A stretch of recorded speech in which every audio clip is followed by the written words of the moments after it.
Are we live?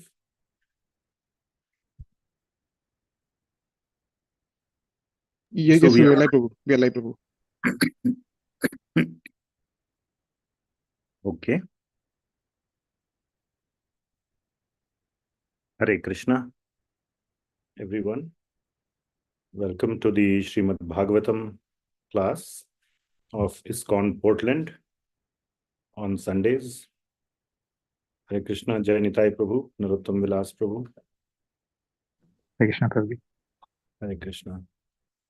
So, we will start with Mangalacharan prayers, and then we will recite the invocation verses, and then we can start with the verse for today. So I will share my screen.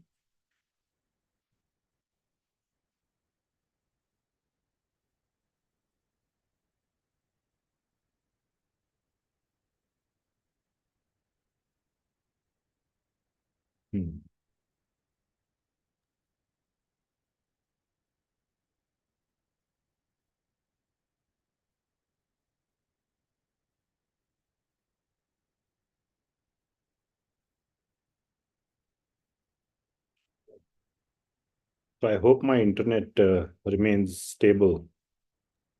So far, Prabhu, it's really good, Prabhu. And yeah.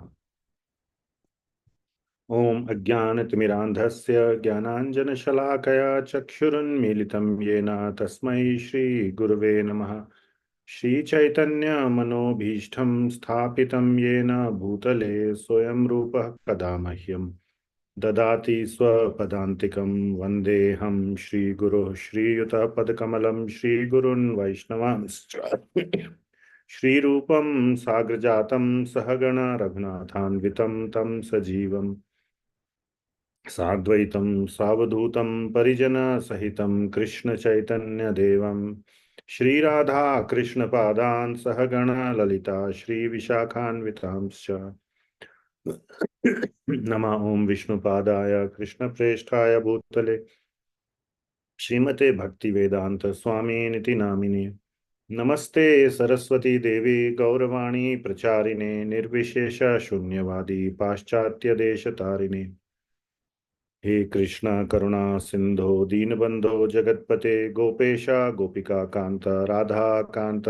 नमोस्तुते तप्त कांचन गौरांगी राधे वृंदावनेश्वरी वृषभानुसुते देवी प्रणमामि हरिप्रिये वाञ्छकल्पतरुभ्यश्च कृपा सिन्धुभ्य एव च पतितानां पावनेभ्यो वैष्णवेभ्यो नमो नमः जय कृष्ण प्रभु नित्यानंद श्री अद्वैत गदाधर श्रीवासदि गौर भक्तवृंदा हरे कृष्णा कृष्ण कृष्ण हरे हरे हरे राम राम राम हरे हरे। जगत गुरु श्रील प्रभुपाद की जय। ग्रंथराज श्रीमद् भागवतम की जय। एक लॉन्ग दे दो। Okay, so we'll recite the invocation verses of Srimad Bhagavatam. Om Namo Bhagavate Vasudevaya. Om Namo Bhagavate Vasudevaya. Om Namo Bhagavate Vasudevaya.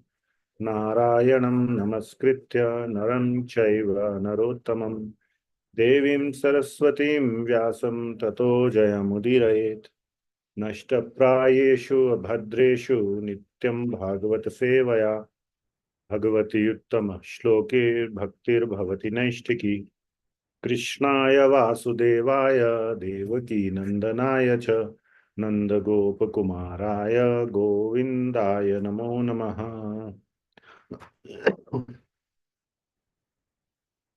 Okay, so today's verse is Srimad Bhagavatam Canto 1, Chapter 13, verse number 55. So I will share the screen and we can recite the verse.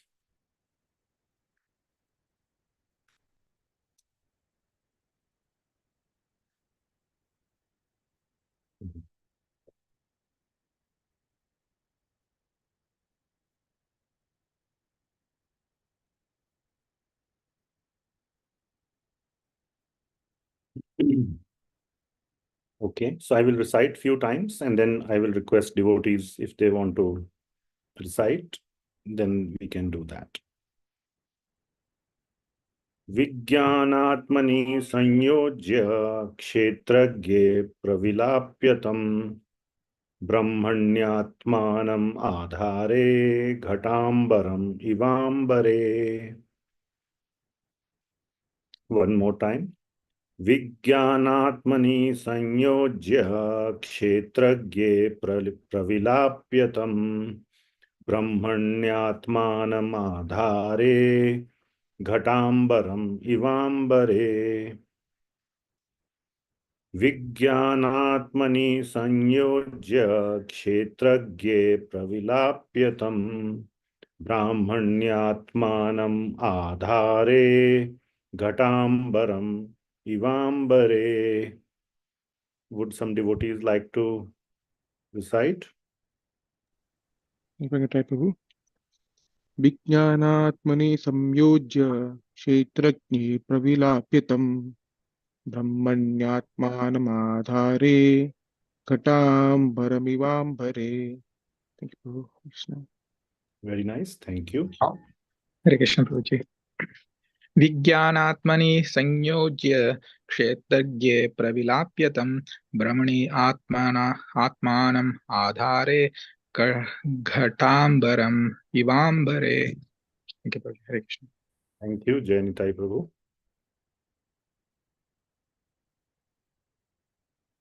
Anyone else? All right, so we will move forward with synonyms.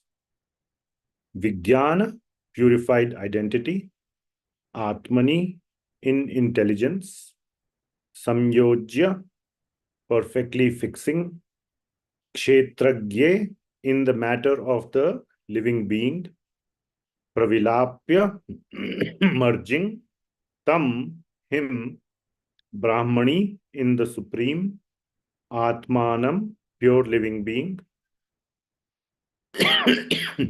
Adhare, in the reservoir. Ghata ambaram, sky within the block. Iva, like. Ambare, in the supreme sky. Translation. Dhritarashtra will have to amalgamate his pure identity with intelligence and then merge into the supreme being with knowledge of his qualitative oneness as a living entity with the supreme Brahman. Being freed from the blocked sky, he will have to rise to the spiritual sky. Very nice translation by Srila Prabhupada, actually. I will explain why I say that later. Purport by His Divine Grace, Abhay Charnarvind, Bhaktivedanta, Swami Srila Prabhupada. Srila Prabhupada ki jai. The living being, by his desiring to lord it over the material world and declining to cooperate with the Supreme Lord, contacts the sum total of the material world, namely the Mahat Tattva, and from the Mahat Tattva, his false identity with the material world, intelligence, mind, and senses is developed. This covers his pure spiritual identity. By the yogic process, when his pure identity is realized in self-realization, one has to revert to the original position by amalgamating the 5 gross elements and the subtle elements, mind and intelligence, into the Mahat Tattva again. ఏంటి అవి?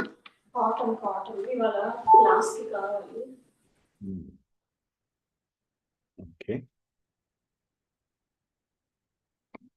Welcome, Vidag Madhav Prabhu. Hare Krishna. Thus, Hare Krishna. Thus, getting freed from the clutches of the Mahat Tattva, he has to merge in the existence of the Supersoul. In other words, he has to realize that qualitatively he is non-different from the Supersoul. And thus he transcends the material sky by his pure identical intelligence, and thus becomes engaged in the transcendental loving service of the Lord. This is the highest perfectional development of spiritual identity, which was attained by Dhritarashtra by the grace of Vidura and the Lord. The Lord's mercy was bestowed upon him by his personal contact with Vidura, and when he was actually practicing the instructions of Vidura, the Lord helped him to attain the highest perfectional stage. A pure devotee of the Lord does not live on any planet of the material sky, nor does he feel any contact with material elements. His so-called material body does not exist, being surcharged with the spiritual current of the Lord's identical interest. And thus he is permanently freed from all contaminations of the sum total of the Mahat Tattva. He is always in the spiritual sky, which he attains by being transcendental to the sevenfold material coverings by the effect of his devotional service. The conditioned souls are within the coverings, whereas the liberated soul is far beyond the cover. So Srila Prabhupada has basically covered all the points that I read from previous Acharya's commentaries. Very, very wonderful. And this is so wonderful. Today we have English translations of all the previous Acharya's commentaries, or in some cases, Hindi translations at least. Srila Prabhupada, when he was writing these purports, he didn't have any of those. And probably he may not have had access to all the commentaries in printed form either. Maybe he did. But his purport covers the essence, or not even the essence, pretty much all the points from all previous Acharya's commentaries. I wonder how he did that. So, yeah, that's the, genius and expertise of Srila Prabhupada. So, I will share more from what I read from the other Acharya's commentaries, but some points to be covered from Srila Prabhupada's purport, and then we'll unpack the verse a little bit. So one of the things that is being described in this verse, I just wanted to cover the background first. So the background of this discussion, this seems at least to be a heavy verse. The translation is Dhritarashtra will have a lot of big words are being used, and I had to read it a few times to understand it. Dhritarashtra will have to amalgamate his pure identity with intelligence, and then merge into the Supreme Being with knowledge of his qualitative oneness as a living entity with the Supreme Brahman. Being freed from the blocked sky, he will have to rise to the spiritual sky. It's kind of like a philosophically heavy verse. And where or why this verse is occurring, I like to cover the background for somebody who may not have followed the weekly classes or the sequence of the chapter, Yudhishthir discovered that Dhritarashtra and Gandhari, and as well as Vidurji, who had returned from pilgrimage, mainly to meet his brother Dhritarashtra, they were all missing. And he was very disturbed and very concerned about them. And he was very anxious and lamenting, where have they gone? So, as you know, Vidur chastised Dhritarashtra very strongly and said that you are wasting your life. You have lived the life of a total materialist, and now you should go and make spiritual progress. So ultimately, Dhritarashtra, realizes that what his brother is telling is actually in his benefit. So he leaves with his brother and his wife. So this makes, and without telling anyone, in the middle of the night. So in the morning, when Yudhishthir discovers that they are missing, he is very anxious and very distressed. And to pacify him, Narad Muni appears and he pacifies him. And he says a couple of very important things. One thing that he says, which is covered in the several verses before, is that, why are you lamenting? So, he says for their concern, for their well-being. So Narad Muni says that we think we are the protectors of others. Other people will not be able to protect themselves. They depend on us. And that is such a foolish thought that we have. And Narad Muni, in very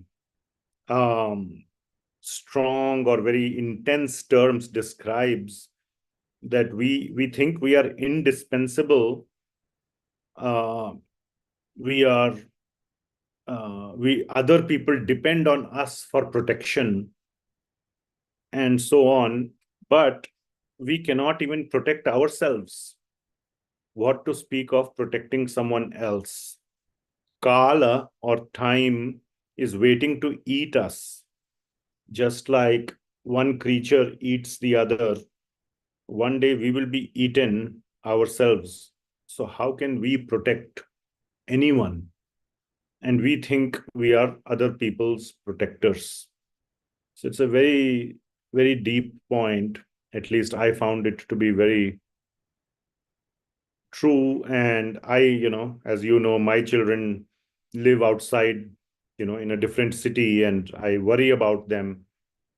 And I, worry about some of my close friends and others, how they are doing. So it was a very hard-hitting verse or set of verses, and so true that we cannot even protect ourselves. What to speak of protecting others? And that the Supreme Lord is the only protector, and he is protecting your aunt and uncle. So don't worry. So that was one point. The second point is that wherever your uncle and aunt have gone is a place where there is shelter of the sages available. So they will be protected, or they are under the blessings of the sages and the devotees. And also, he knew that one great devotee is traveling along with them, which is Vidura.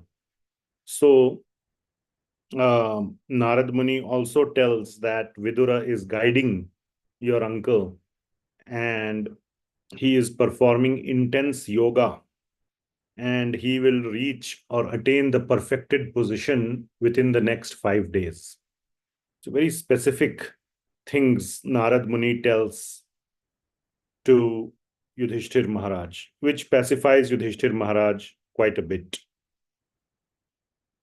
So this verse is one of the verses in that section where Narad Muni is telling Yudhishthir how Dhritarashtra is performing intense yogic practices to perfect himself. And so once again, let me share the screen. So with that background,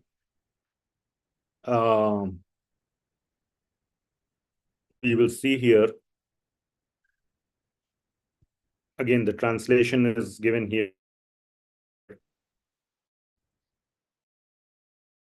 That Dhritarashtra will have to amalgamate his pure identity with the intelligence and then merge into the Supreme Being with knowledge of his qualitative oneness as the living entity with the Supreme Brahman. Being freed from the blocked sky, he will have to rise to the spiritual sky.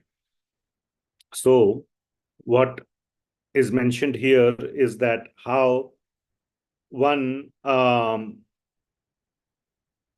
process of merging of the body into the Supreme Lord, into the Brahman, and how the Brahman merges into the Supreme Lord is described in this verse. So Srila Prabhupada is saying that is actually how the material body comes into existence. From Mahat Tattva, and then from Mahat Tattva, the false identity is created. The intelligence, mind, and senses are developed. And then this covers the spiritual identity, and then one gets the material identity and the material body. Now, what is being described here is that by the yogic process, one has to reverse this entire process. So that reversal process, how to go from material body to merging into the Supreme Lord, is being described in this verse. So Srila Prabhupada has not gone into all the details, but here I wanted to mention that he has mentioned the essence that is how the material body forms, and that process needs to be reversed in order to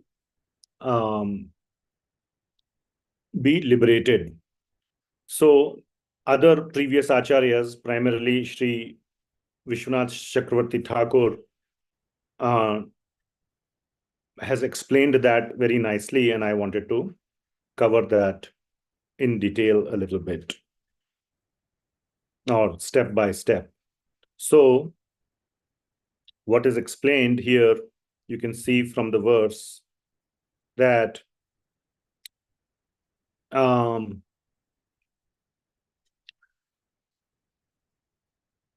the gross body, which is the elements of the body, are they merge.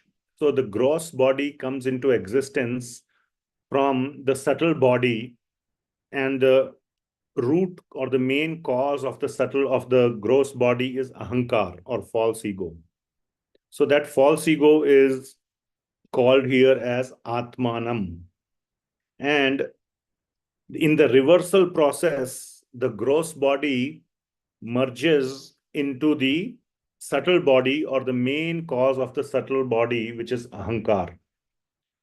There are two words here which describe the word merge: samyojya and pravilapya. So you can see here that what is being said is that the gross body merges into the atmanam, or the false ego. Then the atmanam merges into the vijnanatmani. Vijnanatmani is the mahat tattva. So the atmanam merges into the vijnanatmani, into the mahat tattva. Mahat tattva merges into the kshetragya. Who is the kshetragya from Bhagavad Gita? Who can tell? Chapter 13.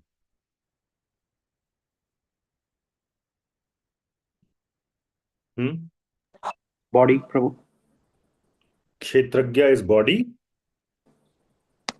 Prabhu, No. the living entity, Prabhu, and also the Lord, both. Yes, Kshetragya has two meanings: the living entity and the supreme living entity, or the Paramatma, and the living entity, the Jivatma.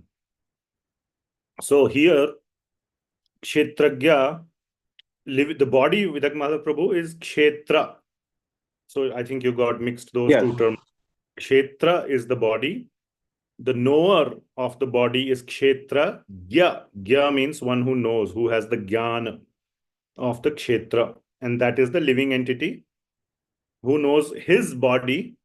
And there is the main Kshetragya, or the Supreme Lord, who knows all bodies, all living entities, all the bodies.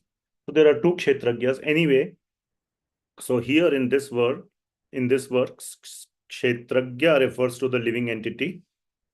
So where we are, Mahat Tattva merges into the Jivatma, or the Jiva, which is referred to as Kshetragya. Then Kshetragya merges into Brahmani. Brahmani is the Paramatma. And finally, the Paramatma merges into Adhar. Adhar means the basis or the foundation. And the supreme foundation of everything is the Supreme Lord. So here Srila Prabhupada has said in the reservoir, but previous acharyas say that Adhar here is referring to the Supreme Lord. So the Supreme Reservoir, or the main reservoir, is the Supreme Lord. So in that sense, it is correct. So Adhar is the Supreme Lord. So the Paramatma merges into the Supreme Lord. So what is the sequence? The gross body merges into the subtle body, or Ahankar, which is the main cause of the subtle body. So that is Atmanam. And then the subtle body merges into the Mahat Tattva, which is Vijnana Atmani. That merges, the Mahat Tattva merges into the Jiva, which is the Kshetragya. The Jiva merges into the Paramatma, which is Brahmani. And the Paramatma merges into the Supreme Lord, Bhagavan, which is Adhar. So all these words are there in this verse. And then there are two words that are remaining, Samyojya and Pravilapya, which is merging. So we understand these three lines. Vijnanatmani Samyojya Kshetragye Pravilapyatam Brahmani Atmanam Adhare. Now, fourth line is there, Ghatambaram Ivambare. So what is Ambar? Ambar means sky. So a very nice example is given on the merging process. Merging process is very interesting. It's not like how can the living entity or merge into the Paramatma, or Paramatma merge into Bhagavan.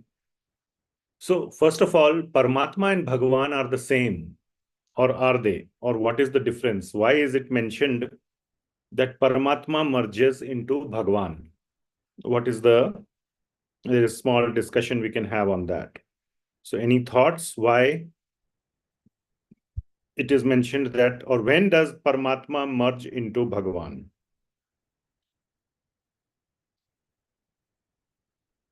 So but at the annihilation of the manifested material world. Yes, Prabhuji, very nice. At the time of the annihilation of the material universe. So what is Paramatma? Paramatma is considered in three aspects. The three Purusha avatars, the Karanodakshai Vishnu, Garbhodakshai Vishnu, and Kshirodakshai Vishnu are the Paramatmas in this, and their function in this material universe, and their function is to oversee Upadrishta and Anumanta, permitter, in this material universe. 13.23 of Bhagavad Gita. So Updrishta and Anumanta, they perform the functions of monitoring or overseeing, and permitter or grants the desires of the living entities. So when the annihilation occurs, then the Paramatma merges into the Supreme Lord. So therefore, there is a difference between the Paramatma and the Supreme Lord in this sense, as far as their function is concerned, because at the time of annihilation, Paramatma has no function. So therefore, Paramatma merges into the Supreme Lord. So it is because of the function that Paramatma exists. So when Jiva merges into the Paramatma, or Paramatma merges into Bhagavan, this last line, I'm probably not sharing. Let me share again. This last line is a very nice example. Ghatambaram ivambare. So Ambar means sky, and you can see here that Ambar word is coming 2 times. Ghata ambaram, ghatambaram, ghata ambara, and iva ambare. So Ghata means, Srila Prabhupada has said, sky within the block. But in Sanskrit, the word Ghata means what? Ghat means a pot, a ghada. Hindi में कहते हैं घड़ा, घट, a pot. So when there is a pot, there is empty pot. There is no water or halwa in the pot. So empty pot, but there is sky in the pot, correct? So there is a difference between the sky inside the pot and sky outside the pot. Ambara. So Ghatambaram is the sky inside the pot. And there is sky outside the pot, which is called here as Ambara. But when that material covering of the ghata of the pot is broken, so suppose you break the pot, then what happens to the sky inside the pot? It merges with the sky outside the pot, isn't it? So what is the difference between the two skies? So they are the same. And then you cannot make out, once you have broken the pot, can you make out this was the sky which was within the pot, or this was the sky which was outside the pot? And here we are talking about sky as in space. We are not talking about air molecules or things like that. You can say, oh, this molecule was inside and now it is outside or whatever. So we're talking about just space, empty space. Imagine a pot in empty space outside the atmosphere. So there are no molecules or atoms. So when you if you break the pot, then that merging occurs. So what is the difference? The difference is only in the quantity or the limitedness. When there is the pot, the sky inside the pot is limited, and the sky outside is unlimited. So there is difference in quantity. And Srila Prabhupada has mentioned this in the purport somewhere, that qualitatively, here. In other words, at the time of self-realization, he realizes that qualitatively he is non-different from the super soul. So when the jiva merges into the Paramatma, qualitatively it means that one realizes that qualitatively there is no difference. Quantitatively, there is a difference. So this is the philosophy in this one word, Ghatambaram Ivambare, the philosophy of Achintya, Bheda, Abheda, or at least Bheda, Abheda. Whether it is Achintya or not is not covered in this verse. Achintya means inconceivable. But at least Bheda, Abheda, oneness and difference, has been brought out.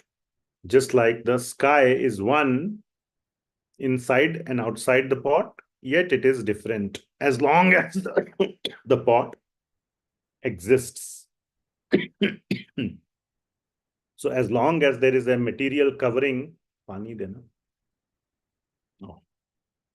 So as long as there's material covering, there is quantitative difference, but qualitative oneness. And after self-realization, there is no difference.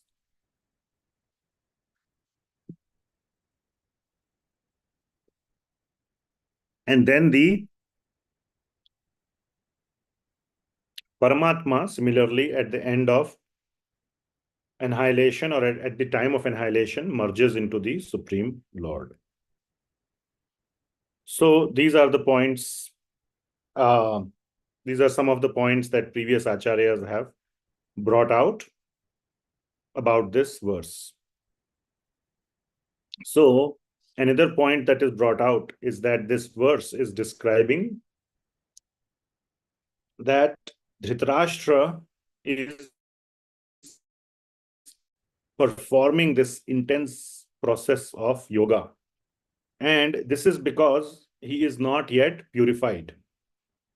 So this is the process of purification that is occurring. And this process is mainly internal, but it manifests externally.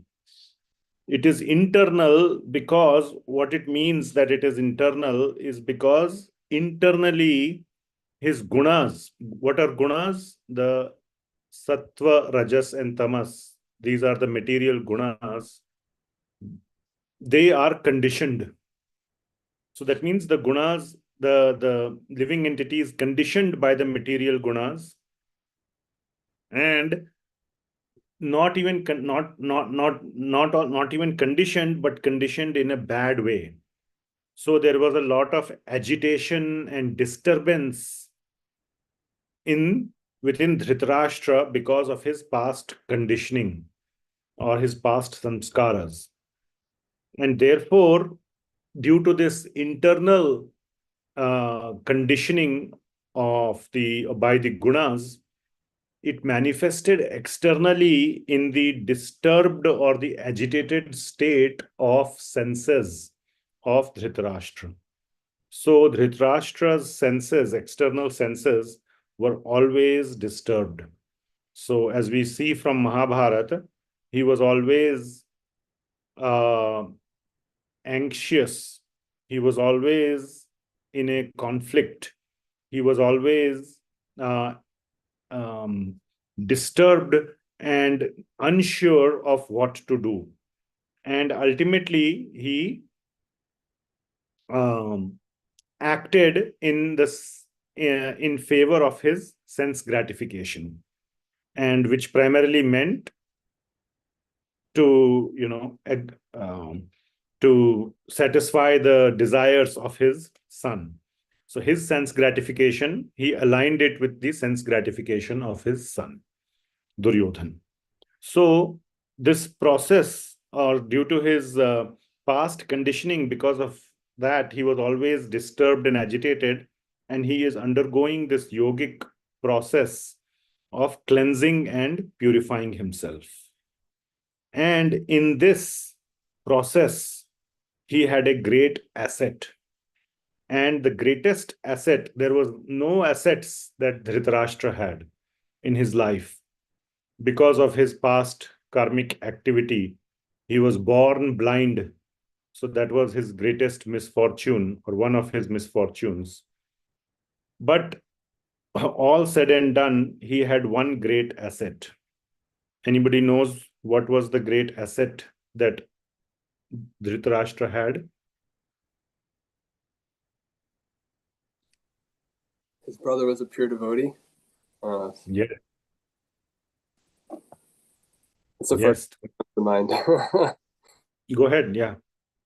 Yes, you're right. That's the greatest, or probably the only asset Dhritarashtra had in his life, was his brother Vidura. And not only that Vidura was a great devotee, but he cared for Dhritarashtra. And he did not leave him till the end. In a few verses later, we will see that Vidura was there right till the moment Dhritarashtra leaves his body, and then Vidura departs. So Vidura was alongside Dhritarashtra throughout this process. So not only was Vidur a great devotee, but Dhritarashtra had the fortune of having the compassion, the kind association, and the commitment or the committed nature of Vidura towards him. So a devotee is always committed to another devotee's progress, at least to ones that are close or affectionate, snigdha to him. And he was guided by Vidurji throughout this process. Now, as we can see, sometimes this guidance comes in very harsh ways. First, Vidurji tried to explain, before even the war, he was trying to put sense into Dhritarashtra, but was unsuccessful. But he did not give up. After the war was over, he comes back, again tries to give sense, put some sense into Dhritarashtra. And even, goes on to say some very harsh words to Dhritarashtra. All of these things, including the chastisement, is called mercy of the devotee. So we will see here in the purport, Srila Prabhupada stresses on this point. So where is that?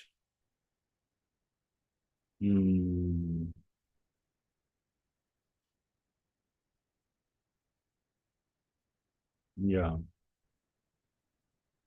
The Lord's mercy was bestowed upon him, upon Dhritarashtra, by his personal contact with Vidura.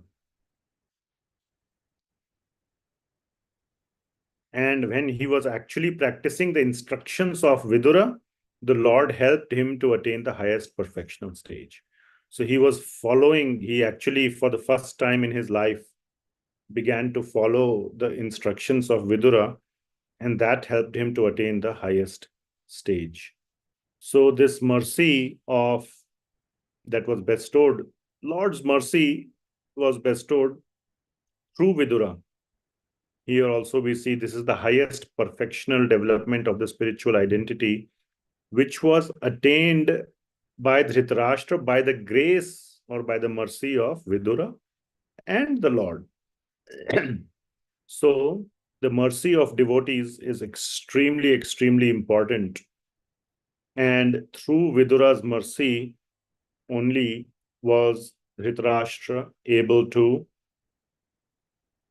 make such good, such wonderful spiritual progress. So what is the meaning of this mercy of the devotee? What does it mean? We say, we are looking for mercy of devotees. So I had the fortune of hearing some, statements by some very saintly people. And, I'm just wanted to share my understanding of what is the meaning of this mercy. Why only some people get the mercy? If mercy is there, why everybody doesn't get it? We give example that mercy is flowing like the Ganga. So everybody can go and dip in the Ganga and become purified or get the mercy. If it is just flowing, you just have to go and, take a dip. So why everybody doesn't experience that I received the mercy? So what is this mercy? And if it is all the mercy of somebody else, of a devotee who is somebody else, then why do we have to do anything? Why can't we just sit and wait? And till then, twiddle thumbs or do nothing and wait for the mercy. So you can sit and wait.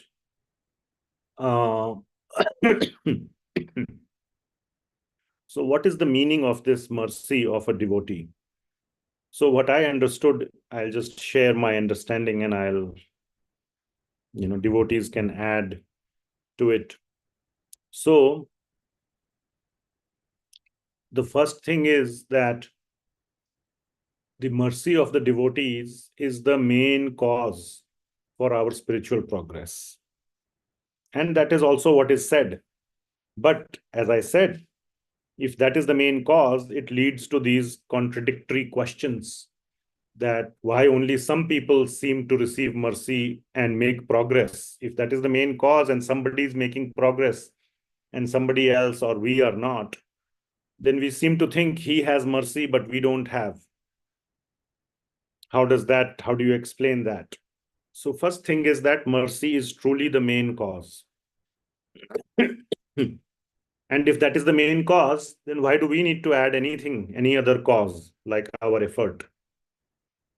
So the second thing to realize is that our efforts are completely futile, are not able to achieve perfection, let alone perfection. We cannot even take few steps towards perfection by ourselves.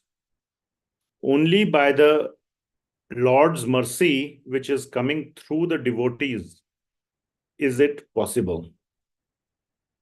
So, but the answer to those contradictory questions is that we must put a sincere and intense effort and attempt from our side. And it is not that on seeing our attempt, the devotee showers their mercy. Another example is given is that when the child cries, then the mother gives milk. But it is more than that. It is more like the milk is flowing. It's already there. It's not like when the child cries, then the mother comes to the child. That is also not, that analogy is good to a certain level, but it's not like when we put intense effort from our side, then the devotees begin to show mercy. This person is putting effort, let me give my mercy to him. This other guy is not putting in so much effort, let me withhold my mercy from this guy. That is not the case either. It's a more magical process that when we put a sincere and intense effort, then we realize that we have made no progress out of our effort. So when we put sincere means for the right reason, not just for the sake of it or mechanically because somebody else said or anything like that. When there is internal conviction that I want to make spiritual progress, I really want to make spiritual progress, and this is the process of making progress, then I put sincere effort in that process, because I'm convinced that I want that goal. So that has to happen first anyway. And then one is putting the effort and the needle is not moving at all. And when one sees that the needle is not moving at all and time is flying by, weeks convert into months, months convert into years, and we see that no progress is made. And we get to a stage of desperation as to why we are not making any spiritual progress in spite of putting sincere and intense efforts. Then something happens. And this is the magical portion.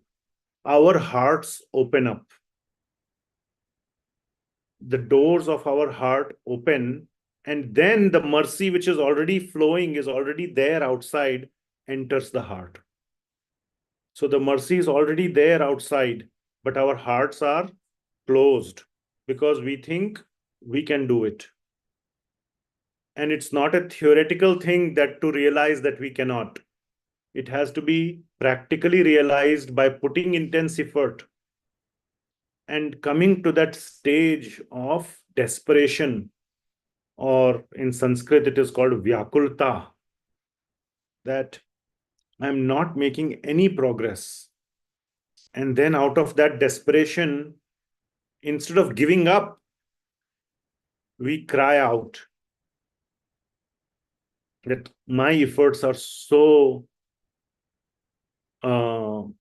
futile, or so are not producing the result that we are so eagerly desirous of. And it's not like any fruitive results. These are spiritual results: love for Krishna, the desire to serve Shri Krishna, the desire for Krishna Prem.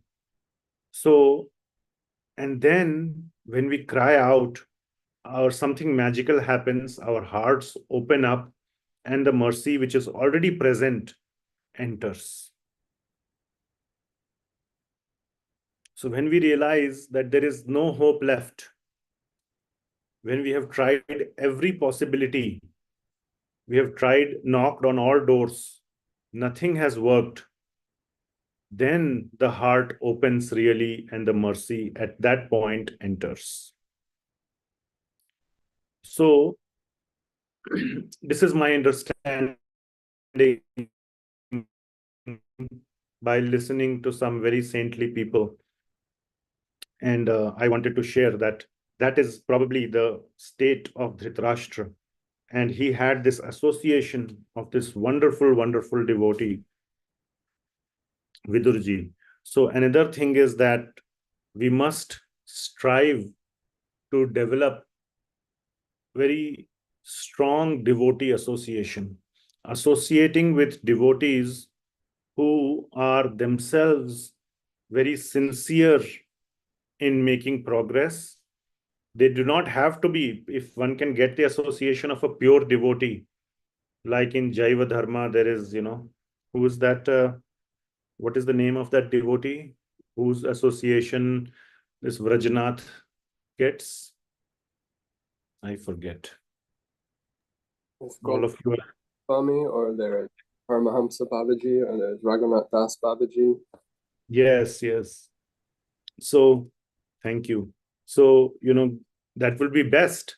But even if we don't have that, then at least getting the association of devotees who are sincerely making an attempt, who are very sincere and serious about making progress, and are putting in intense effort themselves, is extremely, extremely important.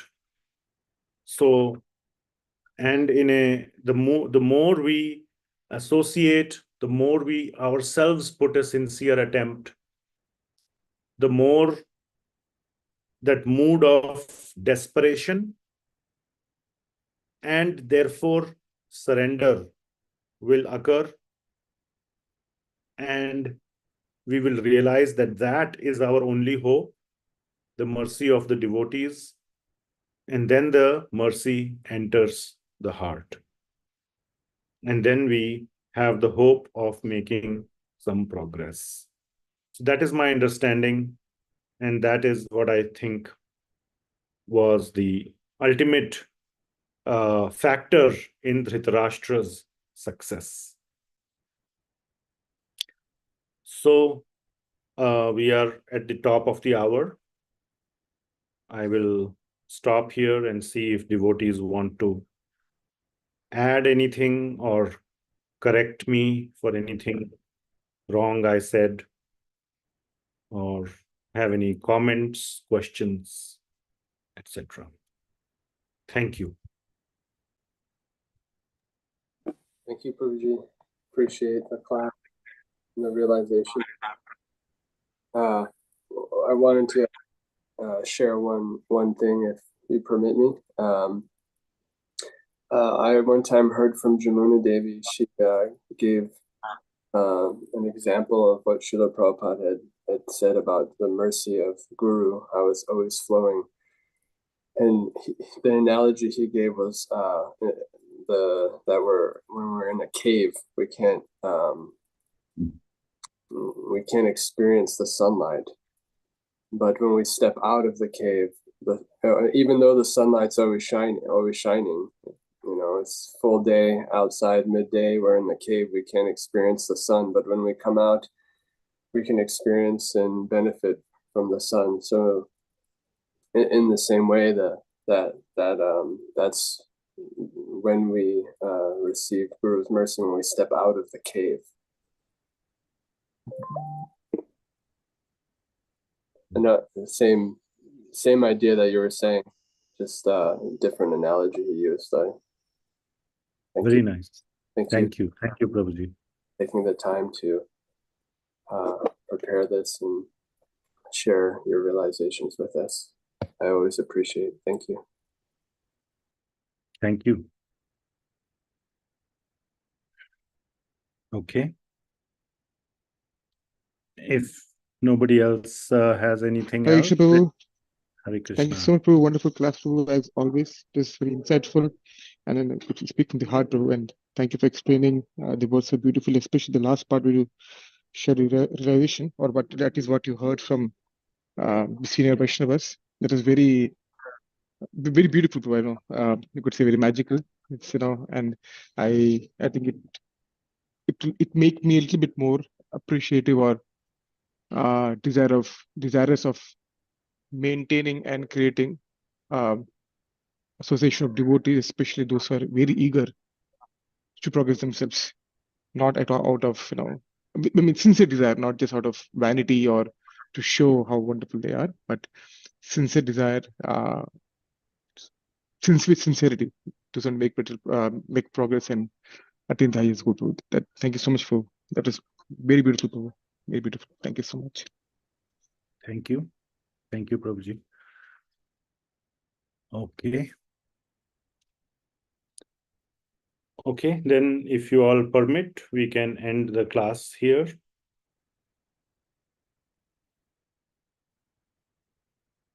Okay, I'll leave it to you, Narottam Vilas Prabhu.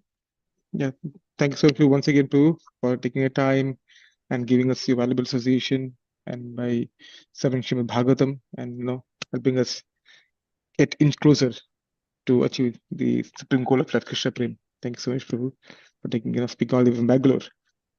Taking time, Prabhu. Thank you so much.